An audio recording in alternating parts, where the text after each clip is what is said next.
하나님 말씀은 사도행전 16장 6절에서 10절까지 말씀입니다. 사도행전 16장 6절에서 10절까지 봉독해 드리겠습니다. 성령이 아시아에서 말씀을 전하지 못하게 하시거늘 그들이 부르기아와 갈라디아 땅으로 다녀가 무시아 앞에 이르러 비두니아로 가고자 애쓰되 예수의 영이 허락하지 아니하시는지라 무시아를 지나 드로아로 내려갔는데 밤에 환상이 바울에게 보이니 마게도냐 사람 하나가 서서 그에게 청하여 이르되 마게도냐로 건너와서 우리를 도우라 하거늘 바울이 그 환상을 보았을 때 우리가 곧 마게도냐로 떠나기를 힘쓰니 이는 하나님이 저 사람들에게 복음을 전하라고 우리를 부르신 줄로 인정함이로라. 아멘. 설교 듣기 힘드시죠? 제가 제 설교한 걸 어제 좀 들어봤는데 재미없대요. 재미없고 지금 우리가 사도행전을 5년차 지금 공부하고 있습니다. 202회인가 이렇게 나가는데 맨날 그 얘기가 그 얘기 같고 뭐 새로운 것 없고 늘 그렇잖아요. 그래서 제가 설교를 참 잘하는 걸로 착각하고 살았는데 그렇지 않구나 하는 걸 깨닫고 더 열심히 준비를 한다고 준비를 했습니다. 성령님께 의지해요. 하자는 말 속에도 성령님께서 내 속에 하시는 말씀이 있으면 은혜를 받는 거고, 그죠? 제가 아무리 좋은 말로 웃기고 재미있게 해도 성령님이 역사하지 않으면 그 의미가 없습니다. 그래서 오늘도 성령님께 의지합니다. 성령님께서 전하는 저와 여러분의 마음을 감동시켜 주시기를 간절히 소원합니다. 아멘. 사도 바울은 그 이방 나라의 복음을 전하여 교회를 세운 최초의 이방 선교사입니다. 그가 선교하면서 교회를 세우면서 가장 관심을 둔 것은 예수 그리스도의 십자가의 복음을 전하는 것이죠. 예수 그리스도의 십자가의 복음을 믿는 교회를 세우는 것이죠. 그것이 바울 사도가 가진 최대의 관심사였고 또 하나님께서 신약 교회를 시작하면서 최고로 가진 관심사였을 것이다. 그렇게 생각합니다. 그런데 복음을 전하고 돌아서면 거짓 선생들이 교회에 들어와 가지고 다른 복음을 전하고 거짓 복음을 전해 가지고 교회를 혼란스럽게 만들고 교회를 이상한 곳으로 흘러가게 만들었습니다. 그래서 바울의 또 하나의 사명은 복음을 전해서 세운 교회를 다시 방문해서 점검을 하는 겁니다. 내가 전한 복음을 그대로 가지고 있는가, 변질되지는 않았는가, 거짓 선생이 들어와서 헛된 복음을 전하지는 않았는가, 그것을 점검하고 정말로 자신이 받은 십자가의 복음이 그대로 그 교회에 보존되고 또 성도들이 그 복음을 믿는 믿음이 굳건해지게 하기 위해서 노력을 했던 그런 사람입니다. 예나 지금이나 이 사탄의 전술 전략은 교회를 핍박해서 없애버리는 것보다 비슷하게 변질시켜 가지고 다른 모습이 되게 하는 거예요. 신약 교회가 처음에 시작될 때는 막 사탄이 막 핍박을 해가지고 예수 믿는 사람들 잡아다 죽이고 막 가두고 그렇게 하는데 그렇게 할수록 교회는 부흥하는 거예요. 이상하게 교회 역사를 보면 뭐 평화로운 시대는 교회가 타락을 해요. 그런데 사탄이 외부의 세력을 동원해서 교회를 강하게 핍박을 하면 할수록 교회가 잘 되는 겁니다. 그래서 이제 사탄이 이 전술을 바꾸는 겁니다. 전략을 바꾸어서 교회를 없애려고 하지 않고 교회를 변질시키는 겁니다. 그냥 교회를 비슷하게 다른 것으로 만들어 버리는 거예요. 그래서 교회는 같은데 교회이지 않은 그런 어떤 종교 집단으로 만들어 버리는 것이 사탄의 변화된 전술 전략입니다. 그래서 우리가 중세 시대로 내려오면 교회가 복음을 안 전하고 면죄부를 팔아요. 면죄부를 팔고 또 이 성직을 매간매직을 해요. 그래서 어떤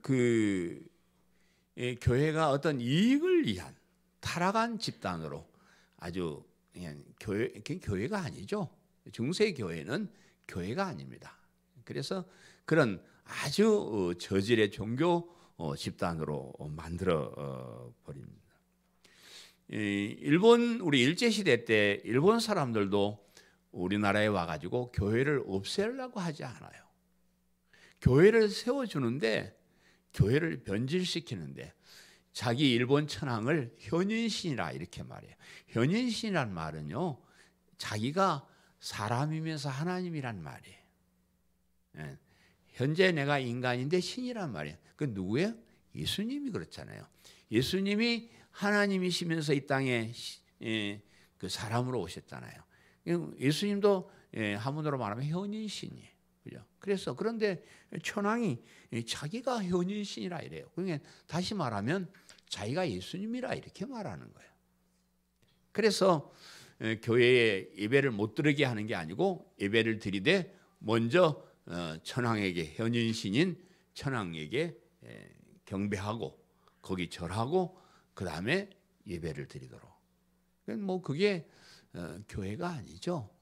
교회에 하나님이 가장 원하시는 게 뭐예요? 다른 신을 절대 섬기지 말라는 거거든요. 그런데 다른 신을 섬기고 하나님을 섬기는 것이 그게 무슨 교회예요? 이제 저희 할아버지 교회에 자꾸 일본 형사들이 찾아와가지고 여기다 감히 하나 그 하나 현인신 하나 달아놓고 거기 절하고 예배드리라고 공갈 협박을 하고 그러는데 우리 할아버지가 하시는 말씀이 그러면 두 분이 다 불편하다. 두 분이 아니 당신네 신을 갖다 놓고 우리가 다른 신에게 예배드리면 당신 신이 불편하고 우리 하나님도 다른 신 갖다 놓고 예배드리면 불편하시다. 그러니 그런 거 하지 말자. 그래서 끝까지 거부하셨다는 그런 기록이 있습니다. 우리 현대 교회도 이익 집단화돼요. 교회가 이익 집단화되는. 저도 교회를 운영해 보니까 돈이 필요하고 그래서 헌금하는 사람이 이쁘고 뭐 그렇긴 한데 이게 잘못해가지고 이게 무슨 돈을 다 많이 받아가지고 뭐 무슨 목사가 출세하고 뭐 재산 많이 만들어가는 그런 어떤 이익 집단을 만들어버리는. 그러니까 요즘은 우상이 그 세상의 돈이 우상입니다.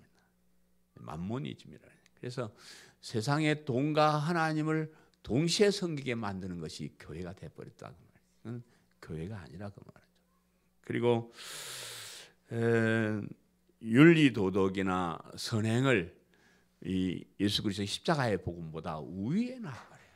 그래서 교회가 무슨 좋은 일하고 착하게 바르게 사는 그런 집단으로 만들어버려요. 제가 교회 다니는 사람들이 착하고 바르게 살지 말라 이런 얘기 절대 아닙니다. 그죠? 여러분 이해하시죠? 그런데 그것이 우리가 믿는 믿음보다 우위에 있어서는 안 돼요. 우리가 그렇게 살 수 없기 때문에 예수님을 믿는 거예요. 확실하게 우리 구별을 할 줄 알아야 됩니다. 우리가 똑바르게 살고 좋은 일 하려고 노력을 하고 애는 쓰지만 그것이 우리의 구원을 이루거나 우리가 갖는 믿음보다 가치 있거나 그런 건 절대 아니란 말이에요. 그래서 밖에서 보면 종탑이 쫙 있는데 끝에는 십자가가 쫙 걸려 있어요. 안에 들어와 보면 십자가의 복음이 없는 교회들이 많습니다. 형식적이고 외형적이고 가식적인 그냥 변질된 교회로 만들어. 교회는 많이 있는데 교회다운 교회가 없도록 만들어 버리는 것이 사탄의 전술 전략입니다.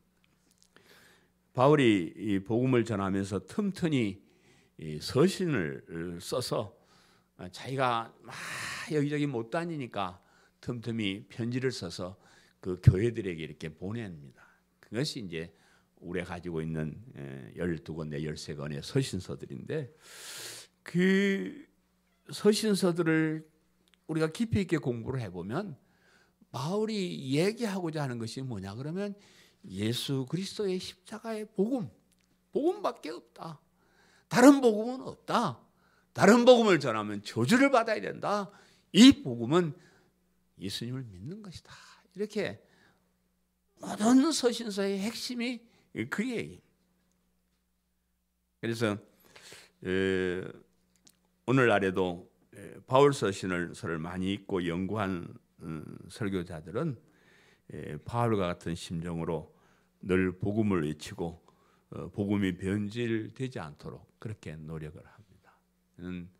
이 타락한 이 교회를 개혁한 칼빈이나 루터 같은 사람들은 이 바울 서신, 그중에 특별히 로마서를 공부하고 나서 교회가 변질되었다, 엉터리다 하는 것을 깨닫게 되어 가지고 교회를 개혁을 합니다.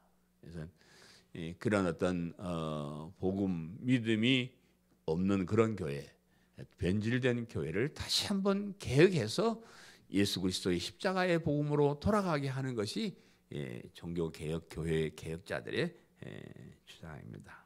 그래서 하나님께서 저에게도 특별하게 복음서 서신서들을 많이 설교하도록 하나님께서 은혜를 베풀어 주셨습니다. 제가 뭐 하고 싶어 한 것이 아닌데 어느 날 보니까 그렇게 돼 있습니다. 로마서를 연구하고 설교를 해보고 에베소서를 연구해서 설교를 해보고 또 뭐 바울만 그런가 싶어서 요한 서신도 연구해서 설교를 해보고 베드로전서도 연구해서 설교를 해보고 그런데 그렇게 서신서들을 통해서 제가 많은 것을 연구하고 깨닫고 공부한 그 결과는 오직 믿음, 오직 십자가의 복음. 그래서 제가 요즘 참 너무 행복한 것은 뭐 제가 대형 교회를 하는 것도 아니고 교회 하면서 내가 뭐 부귀영화를 누리는 것도 아니고 아직도 작은 교회에서 어려운 삶을 살고 있지만 복음을 전하는 목사 됐습니다.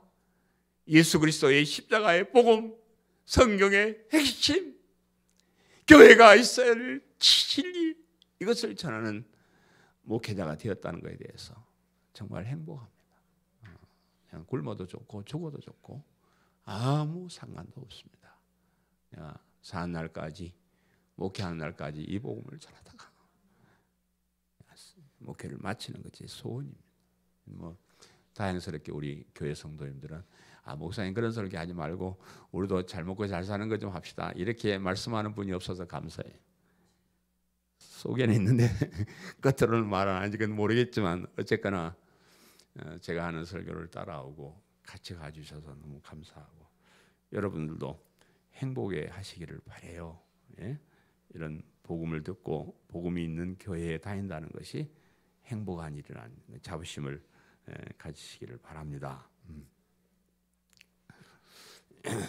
아멘을 강조하는 것이 성경적인가 안적인가를 누가 저에게 숙제를 내줘서 연구하는 중인데 제가 생각할 때는 이럴 때는 아멘 하시는 게 좋을 것 같아요. 아멘 하면 잠도 쫓고 또 목사의 설교도 더 힘있게 만들고 좋은 것이 아멘은 그렇습니다. 나도 찬동합니다. 그런 얘기죠. 그럼 아무 말도 안 하고 있으면 너나 그렇게 해라 그런 뜻이야. 내가 이제 앞으로 아멘 안 하면 너나 그렇게 해라.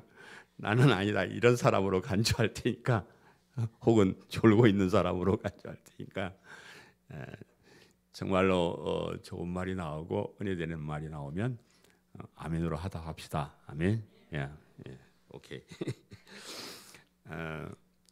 오늘 이 본문의 말씀은 바울이 2차 선교 여행을 하는 중에 일어난 그 일을 기록을 하고 있습니다. 바울의 계획은 1차 선교 여행 때 세운 교회를 돌아보는 것이었어요. 안디옥 교회도 보니까 복음을 전하는데 거짓 선생들이 들어와서 딴 복음을 전하고 있으니까 내가 지난 1차 전도 여행 때 세운 교회들도 이런 현상이 일어나지 않았을까. 그래서 이제 다시 한번 가가지고 확인을 하기 위해서 2차 전도 여행을 하기로 그렇게 마음 먹었는데 그런데 하나님께서 갑자기 그 계획을 바꾸시게 하는 거예요. 아시아 1차 전도 여행이 아시아 지역이었는데 물론 뭐 소아시아, 터키 이쪽 지방이긴 합니다만은 그 지역을 돌아보려고 바울은 마음을 먹는데 하나님께서 유럽으로 건너가라 이렇게 이제 말씀을 하시고 그래서 그 계획을 바꾸는 장면이 오늘 본문에 소개되고 있습니다. 오늘 본문에 기록된 도시들은 대부분 이스라엘 북쪽 지역, 소아시아 지역, 지금의 터키가 있는 그 지역의 도시들입니다. 지난번 여행 때 소아시아 지방 여기저기 다니면서 이제 복음을 전했는데, 그래서 이제 그 지역을 가가지고 복음을 전하다가 무시아라고 하는 곳에 이르렀다 그래요. 그래서 무시아 앞에 이르러서 비두니아라는 곳으로 가려고 애를 썼는데 성령님께서 강하게 역사를 하셔서 드로아로 갔다 이렇게 이제 본문이 말씀하고 있어요. 여러분 이제 지도를 안 보고 잘 모르니까 잘 모르죠. 그러니까 이스라엘 나라가 있으면 북쪽으로 쫙 올라가면 그 터키 지방이 있습니다. 그래서 여기 그 무시아라는 동네는 터키의 북서쪽 지방쯤에 자리 잡고 있는 그 도시인데, 여기 그 무시아에서 비두니아로 가는 거는 어디로 가냐 그러면 아시아 지방으로 가는 겁니다. 그리고 그 무시아에서 드로아로 가게 되면 반대쪽으로 유럽으로 가는 그런 방향입니다. 그래서 그리고 이 드로아는 이 터키의 그 서북 쪽에 있는 항구인데, 이 드로아에서 유럽 쪽으로 가는 배들이 많이 있는 항구 도시예요. 그래서 거기에 유럽을 다니면서 장사하는 사람이 드로아에 많이 살고 있었습니다. 그래서 하나님께서 사도 바울이 자꾸 그 비두니아라는 쪽으로, 아시아 쪽, 우리나라 있는 쪽으로 이쪽으로 막 가려고 애를 썼는데 하나님께서 그 길을 막고 드로아 쪽으로 가서 유럽으로 건너가게 하셨다. 그것이 오늘 본문의 그런 어떤 내용인데, 오늘 본문에서 우리가 관심을 가지고 살펴볼 대목은 성령님께서 바울의 발걸음을 인도하고 계셨다 하는 거죠. 바울이 마음대로 여기저기 다니면서 복음을 전하는 것 같았는데 성령님께서 인도하고 계셨다는 거예요. 그래서 바울이 갈 때 성령님께서 원하는 방향으로 가면 가만 놔두는 거예요. 그런데 성령님께서 원하지 않는 방향으로 가면 무엇이 잘못되게 해가지고 그 길을 막아서 그 길로 못 가게 그렇게 하셨다 하는 거죠. 성령님께서 바울이 아시아에서 복음을 전하는 것을 막으셨습니다. 그리고 유럽으로 건너가도록 그렇게 인도를 하셨어요. 바울이 무시아에서 비두니아 쪽, 아시아 쪽으로 가려 그러니까 성경에는 그런 말이 없지만 비가 오고 바람이 불고 이런저런 일이 생겨서 못 가도록 그렇게 만들어 버리고, 드로아 쪽으로 가려 그러면 그냥 날씨도 좋고 가는 또 인편도 생겨지고 가기 쉽게 이렇게 만들어 버리는 겁니다. 그래서 이제 그 유럽으로 건너갈 드로아 항구까지 하나님께서 인도하셔 놓고는 거기에서 마지막으로 환상을 보여줘요. 바울이 밤에 환상을 보았는데 유럽에 있는 마게도냐 사람 한 사람이 환상기에 나타나서 일로 건너와서 우리를 좀 도와주세요라고 하는 그런 환상을 보고 나서 하나님께서 아시아에 복음을 전하는 것보다 유럽에 건너가서 복음을 전하는 것이 하나님의 뜻이다 이렇게 결정했다. 그것이 이제 오늘 본문에 나오는 내용입니다. 성령이 아시아에서 말씀을 전하지 못하게 하시거늘 그랬잖아요. 6절 8절에 보니까 성령이 아시아에서 말씀을 전하지 못하게 하시거늘 그들이 부르기아와 갈라디아 땅으로 다녀가 무시아 앞에 이르러 비두니아로 가고자 애쓰되 예수의 영이 허락하지 아니하시는지라 무시아를 지나 드로아로 내려갔는데, 그렇게 말씀을 하셨습니다. 성령이 아시아에서 말씀을 전하지 못하게 하시니라 라고 했고, 예수의 영이 허락하지 않는지라. 그래서 여기 또 성경 처음 읽고 저거 하시는 분 성령이 뭐고 예수의 영이 뭘까? 대답하실 분 혹시 계실까요? 성령하고 예수의 영하고 내가 얼른 대답할게요. 같은 말입니다. 초대교회 때는 교리가 이렇게 정착이 되지 않아서 성령님을 예수의 영이라 부르기도 하고 또 어떤 때는 하나님의 영이라 이렇게 부르기도 했습니다. 그래서 표현상의 차이는 있지만 성령님이나 예수님의 영이나 같은 성령님을 말씀하는 그런 뜻입니다. 여기서 우리가 생각할 것은 하나님께서 복음이 세계 만방에 퍼지는 것을 원하시지만은 때로는 그 순서를 정하기도 하시고 때로는 어떤 지역을 제한하시기도 하신다는 거예요. 복음이 사람들의 뜻에 의해서 전파되는 것 같지만은 하나님의 뜻에 의해서 그 순서와 지역이 정해진다 하는 거예요. 오늘 이 본문 6절의 말씀과 6절의 말씀과 10절의 복음도 사실은 같은 말이에요. 바울이 항상 전하는 말씀은 복음이니까 여기 성경 우리가 문학적인 표현을 보면 같은 말을 반복하는 걸 별로 안 좋아해요. 그래서 앞에는 말씀이라 그러고 뒤에는 복음을 했는데 결국은 말씀이나 복음도 결국 같은 그런 뜻으로 이해를 하시면 되고요. 그래서 이제 우리가 이 성경을 보면서 복음이 어느 지역에서 어디로 가는 어떤 그런 방법론을 자꾸 이제 생각하고 진짜 복음이나 말씀에 대해서 생각을 안 하기가 쉬우니까 저는 이제 이런 본문이 나오면 복음에 대해서 복음이 아시아에서 안 전해지고 유럽으로 전해겠는데 아시아는 어떤 것이고 유럽은 이거 막 연구하다가 복음 자체가 뭔지를 이건 몰라버리면 아무 소용이 없는 거잖아요. 그래서 여러분이 잘 알고 계시지만 복습을 한번 해보는 거예요. 바울은 복음에 대해서 말하기를 복음은 모든 믿는 자에게 구원을 주시는 하나님의 능력이 됨이라. 이건 우리가 외워야 돼. 로마서 1장 16절. 복음은 모든 믿는 자에게 구원을 주시는 하나님의 능력이. 복음이라는 게 뭐냐라고 그러면 모든 믿는 자에게 구원을 주시는 하나님의 능력이 됨이라. 이것이 기쁜 소식이다 그 말이에요. 복음은 기쁜 소식이고 우리가 들으면 환장할 너무 좋은 건데 그게 왜 그러냐 그러면 모든 믿는 자에게 구원을 주시는 하나님의 능력. 그것이 우리가 들으면 들을수록 좋은 말씀이다. 복음에는 죄인을 구하시는 하나님의 능력이 들어있기 때문에 누구든지 예수님을 믿으면 다 구원을 얻을 수 있다 하는 것이 그것이 복음이에요. 그리고 이어서 말하기를 복음에는 하나님의 의가 나타나서 믿음으로 믿음에 이르게 하나니 기록된 바 오직 의인은 믿음으로 말미암아 살리라 한것 같으니라. 그 다음 절 17절 말씀. 복음에는 하나님의 의가 들어있는데 그 말을 다시 제가 쉽게 번역을 하면 해석을 하면 복음에는 하나님의 의의 기준이 들어있는 거예요.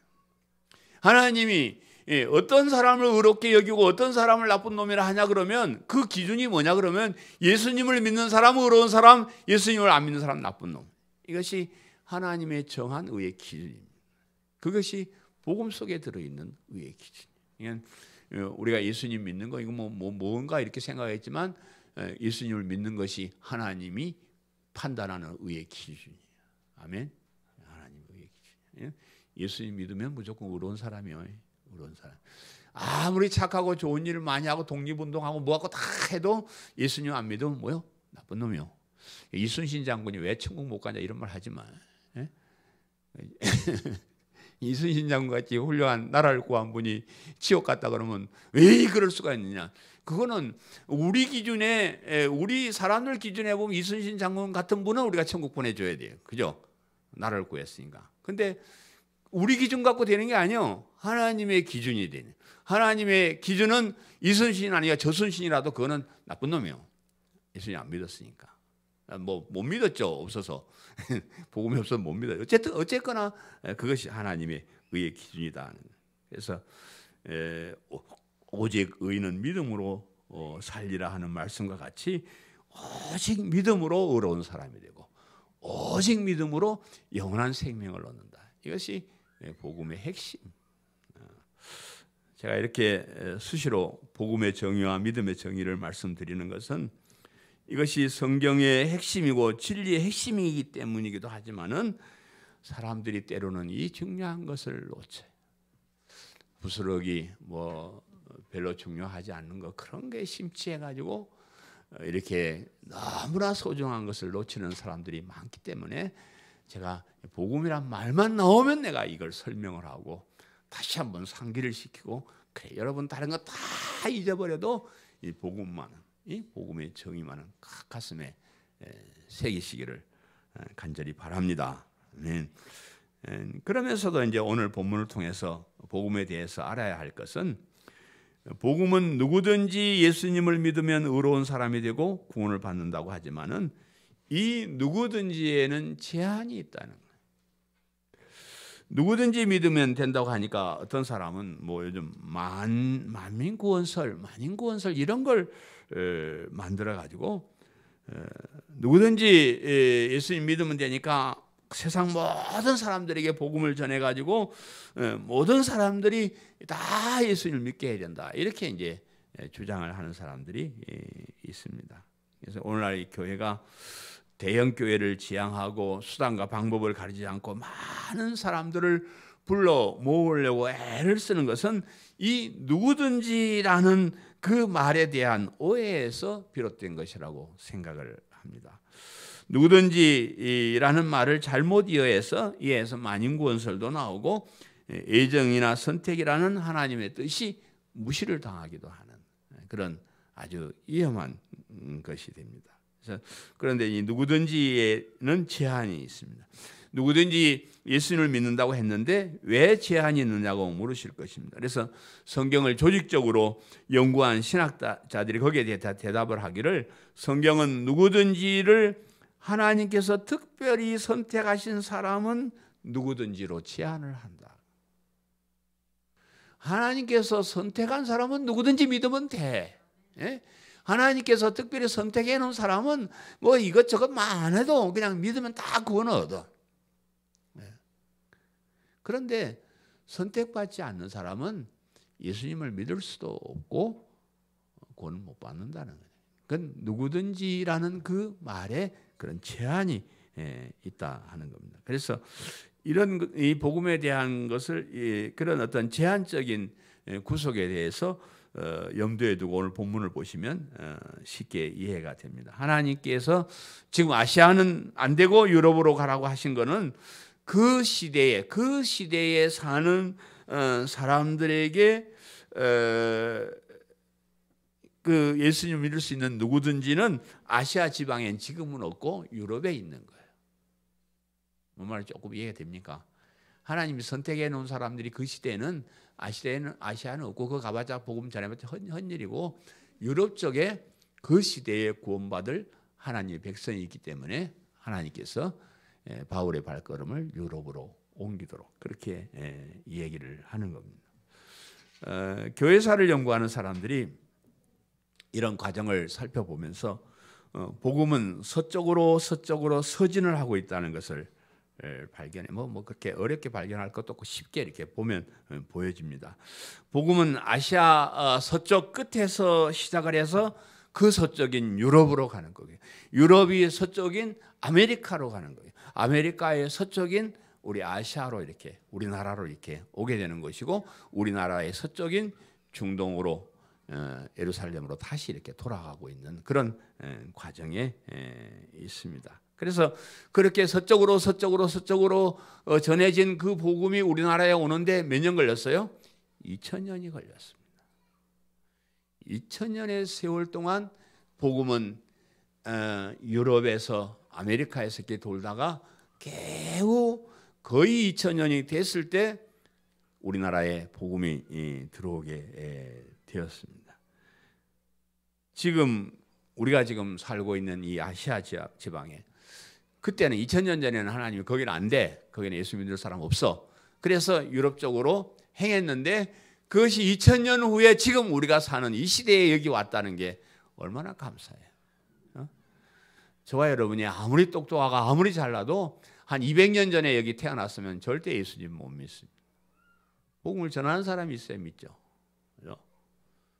그래서 우리가 사는 이 시대에 이 장소에 복음이 전해졌다 하는 것은 정말로 행복한 일입니다. 이렇게 알고 교회 다니면 이제 춤을 좀 출 수 있는 그런 건데 뭘 모르지 뭐 그냥 어쩌다가 교회에 와서 예수님 믿고 이러니까 아이 뭐 그런가 보다 모든 사람들이 다 그런가 보다 절대 그렇지 않아요. 2000년 만에 한 100여 년 처음으로 그것도 우리나라에 이렇게 전해져. 또 많은 교회들 중에 순수하게 잣동사니가 섞이지 않는 순수한 복음을 전하는 사람 많지 않는 이런 시대에 순수한 예수 그리스도의 십자가의 복음을 전하는 교회에 와서 이 예수님을 믿고 구원받게 된 것이 얼마나 자랑스러운지 여러분 자부심을 가져야 돼요. 안 가지실래요? 뭐 할 수 없지만은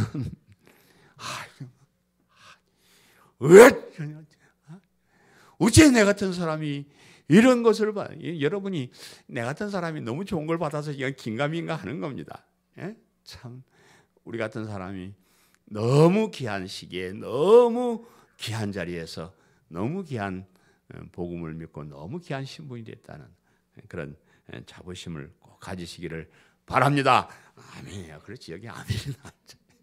이 아멘 할 때 내가 제스처를 좀 해야 돼 그랬나? 저 사람들에게 복음을 전하라고 우리를 부르신 줄 인정함이라. 9절 10절에 보니까 밤에 환상이 바울에게 보이니 마게도냐 사람 하나가 서서 그에게 청하이르되 마게도냐로 건너와서 우리를 도우라 하거늘 바울이 그 환상을 보았을 때 우리가 곧 마게도냐로 건너가기를 힘쓰니 이는 하나님이 저 사람들에게 복음을 전하라고 우리를 부르신 줄로 인정함이라. 그렇게 말씀하고 있습니다. 성령님께서 바울 일행에게 아시아에서 더 이상 복음을 전하지 말고 유럽으로 가서 복음을 전하라라고 하셨는데 바울이 성령님께서 하시는 일들을 보고 우리가 저 사람들, 저 유럽에 있는 저 사람들에게 복음을 전하라고 하나님께서 우리에게 명령하고 있구나 하는 것을 확실하게 깨닫고 그렇게 정했다 하는 그런 말씀입니다. 이 과정에서 성령님께서 어떻게 역사하셨는지를 볼 수가 있어요. 여러분 우리 하나님은 전능하신 하나님이니까 바울이 뭐 멍청하게 가만히 있으면 딱 집게로 딱 집어다가 그냥 아시아에서 유럽에 갖다 탁 던져 놓을 수도 있어요. 그럼 못 하겠어요? 할 수 있습니다. 못해야 해요. 할 수 있어요. 천지를 말씀으로 창조하는 분이 바울 지금 아시아에서 있지 말고 유럽으로 가라 짠 그러면 거기가 있는 거예요. 그거 못해요 하나님이.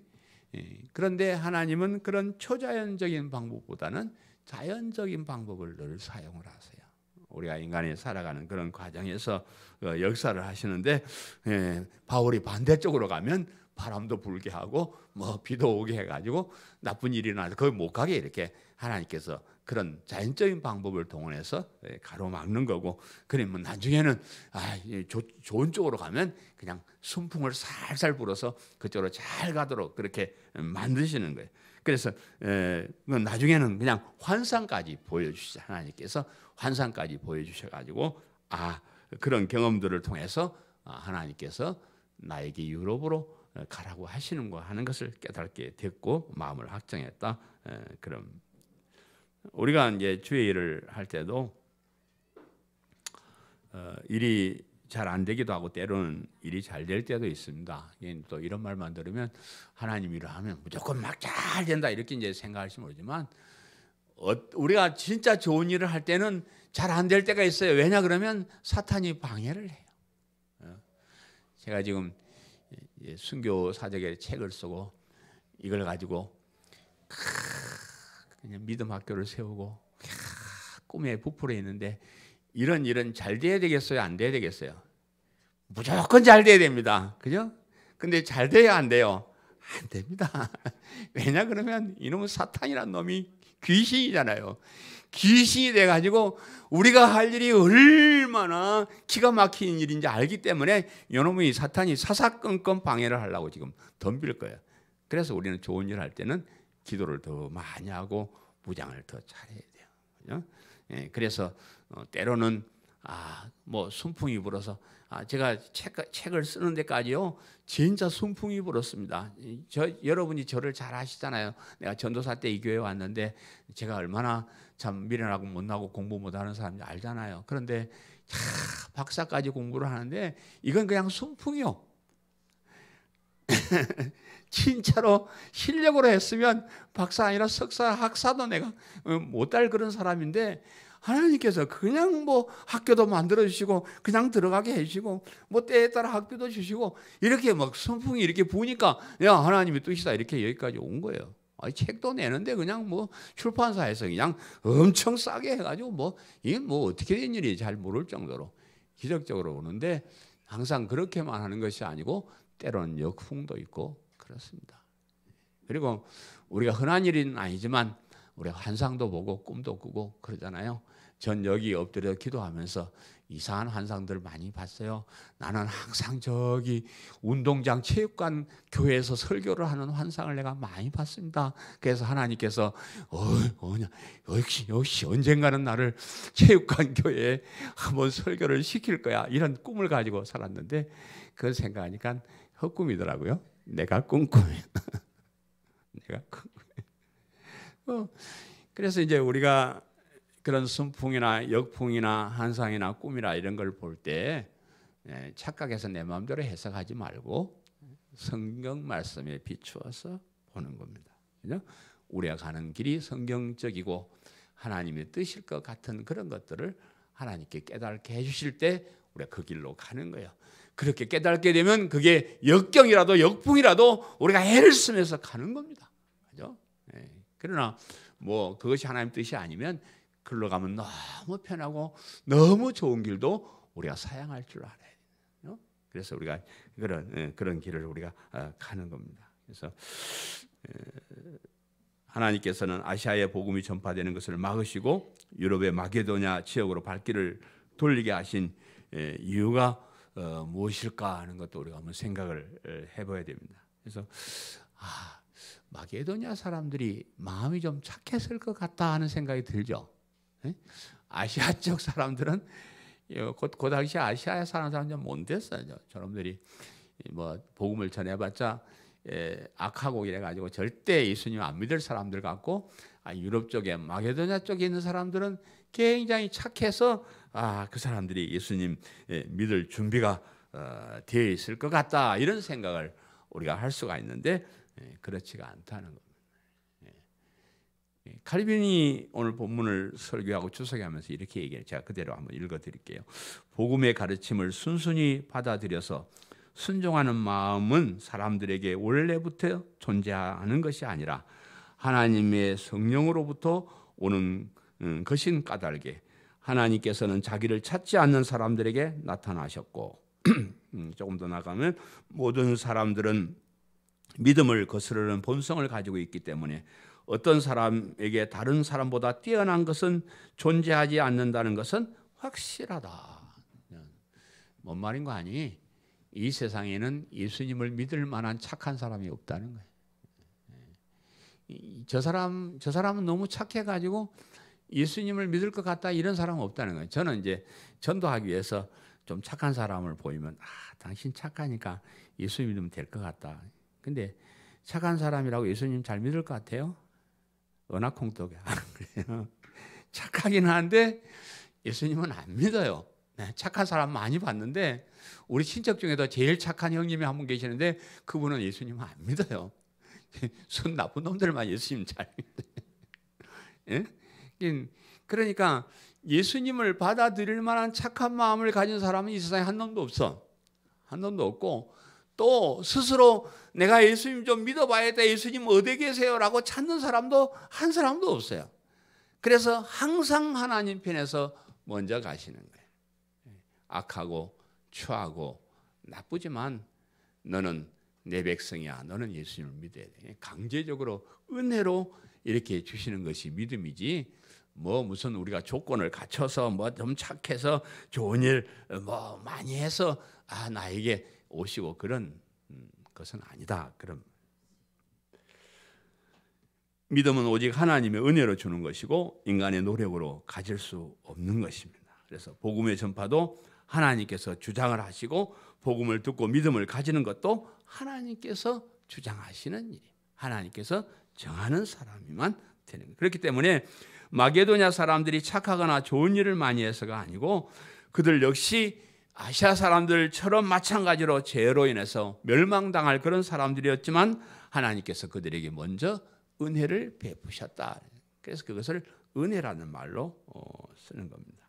그래서 오늘날도 마찬가지입니다. 복음이 어떤 사람에게 전해지고 어떤 사람에게 전해지지 않는 것은 전적으로 하나님의 뜻을 따르는 겁니다. 그래서 복음이 환경적으로 화려한 교회나 수천 수만이 모인 곳에 복음이 선포되고 그 사람들은 예수님을 잘 믿을 것이다 이렇게 생각하지만은 그렇지 않단 말이에요. 복음이 똑바로 살고 좋은 일 많이 하는 사람에게 상으로 주어지거나 그런 사람들이 복음을 잘 믿고 따를 것이다 라고 생각을 하는데 꼭 그렇지만은 않다는 겁니다. 오히려 그와 반대되는 경우가 많습니다. 화려하지 않는 교회당 많지 않는 소수의 사람들이 모인 곳에 복음이 더 잘 전파됩니다. 오직 그런 곳에 복음이 더 전파가 되고요.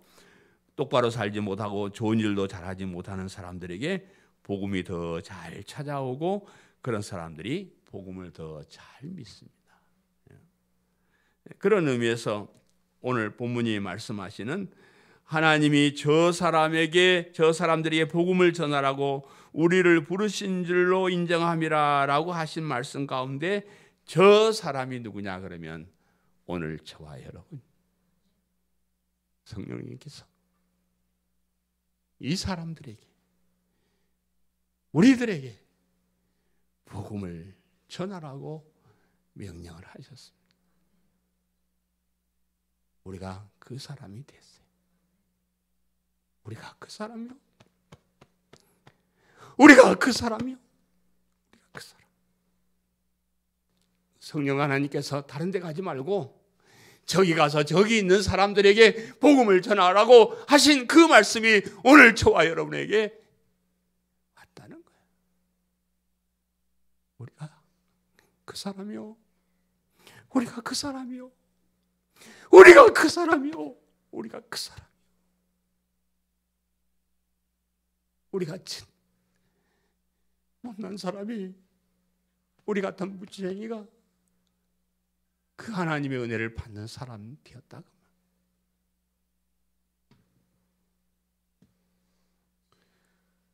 2000년의 세월이 흐른 다음에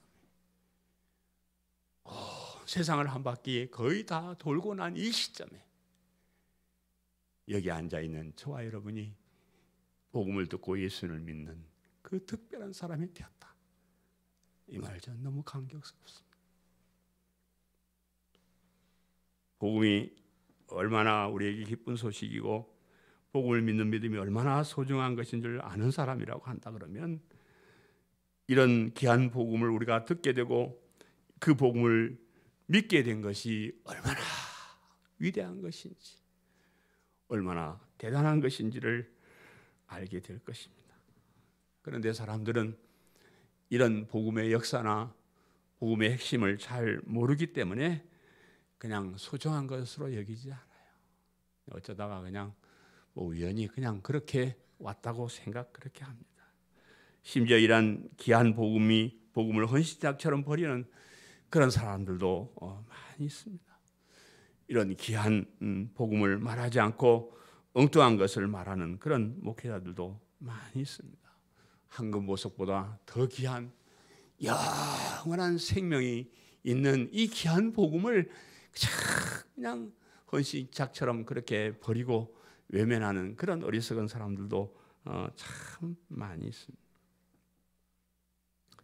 제가 안타깝게 생각하는 것은 교회 역사를 살펴볼 때 복음이 전해진 곳마다 처음 복음이 들어왔을 때는 복음을 소중하게 여기고 바른 믿음을 가집니다. 그러나 세월이 조금만 흐르면 교회에 침투한 거짓 선생들 때문에 복음이 변질되어 가고 교회들이 엉뚱한 모습으로 변질되고 맙니다.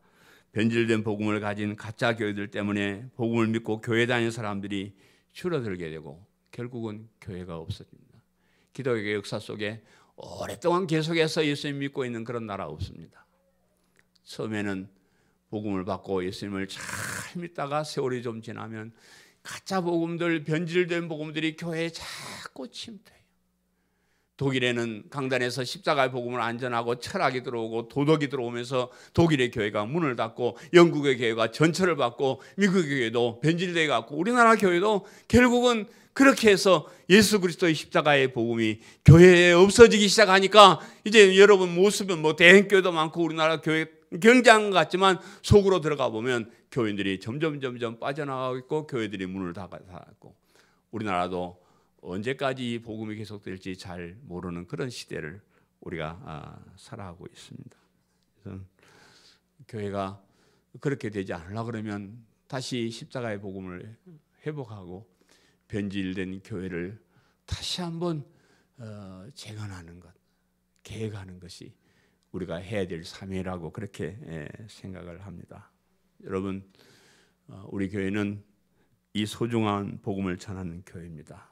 이 복음이 우리 대에서뿐만 아니라 우리 후손들에게 계속 그대로 살아있어 가지고 교회다운 교회가 이곳에서만큼이라도 계속되기를 바라는 그런 소원을 우리가 가지고 있습니다. 성경을 보면서, 역사를 보면서 우리가 얼마나 귀한 존재가 되었는가를 살펴보시기를 바라고요.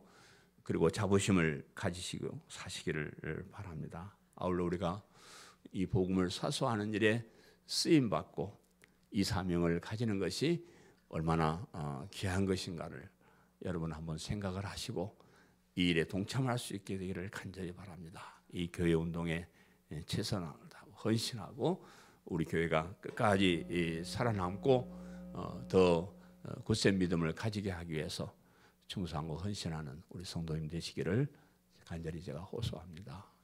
사랑하는 성도 여러분, 하나님께서 아시아에는 더 복음을 전하지 말라고 하시면서 유럽에 있는 저 사람들에게 복음을 전하라고 하셨습니다.